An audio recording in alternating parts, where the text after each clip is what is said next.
Jika ditanya siapa nama orang yang pernah dibangkitkan Yesus dari kematian, pasti kita akan menjawab Lazarus. Tapi tahukah Anda bahwa di Alkitab mencatat ada 3 orang yang dibangkitkan oleh Tuhan Yesus? Selain Lazarus, ternyata ada juga anak perempuan Yairus dan seorang anak yang tidak disebutkan namanya. Alkitab hanya menyebut tempat asalnya saja. Dia adalah anak seorang janda dari Nain. Di manakah Nain saat ini dan apa yang menarik dari kebangkitan anak janda dari kota Nain ini? Mari kita ikuti fakta Alkitab kali ini.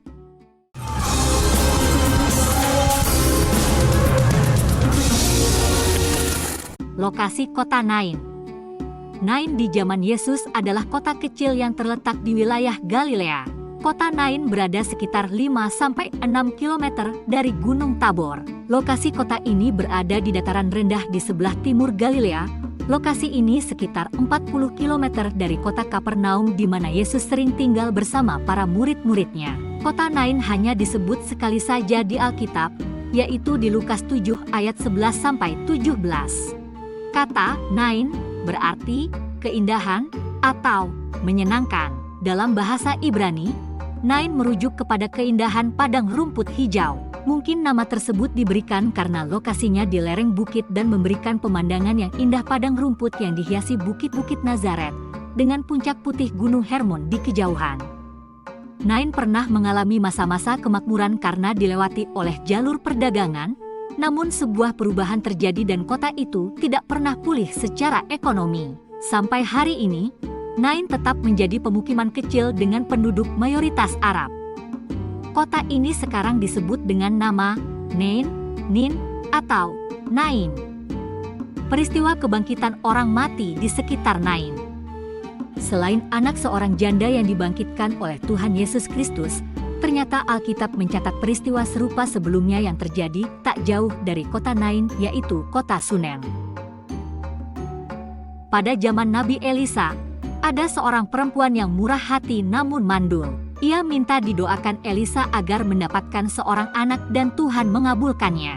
Namun di kemudian hari, anak tersebut sakit dan mati. Wanita itu datang dan meminta tolong Elisa untuk membangkitkan anaknya itu. Tahukah Anda bahwa kota Sunem dan kota Nain hanya berjarak sekitar 6 km jauhnya?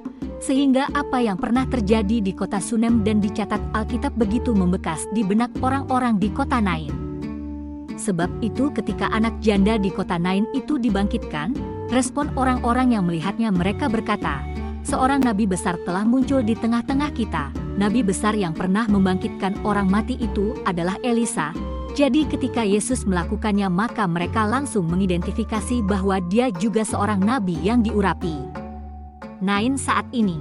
Di kota Nain saat ini berdiri sebuah gereja kecil yang menjadi pengingat mujizat luar biasa yang Yesus lakukan di sana.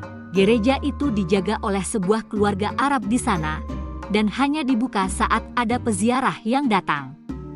Tampilan gereja kecil itu sangat sederhana, hanya terdapat 2 lukisan, sebuah tiang dan sebuah peti mati batu.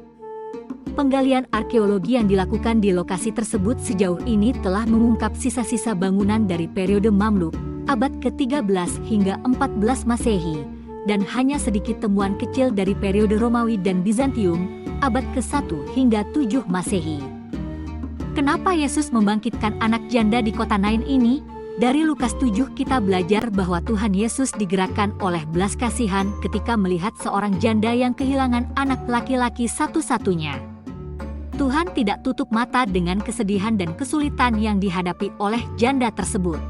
Faktanya karena kematian anak laki-lakinya itu ia kehilangan perlindungan dan juga hanya bisa hidup dari belas kasihan kerabatnya. Namun Tuhan Yesus menunjukkan kasih-Nya, membangkitkan anaknya dan kejadian itu menjadi demonstrasi akan kuasa Allah.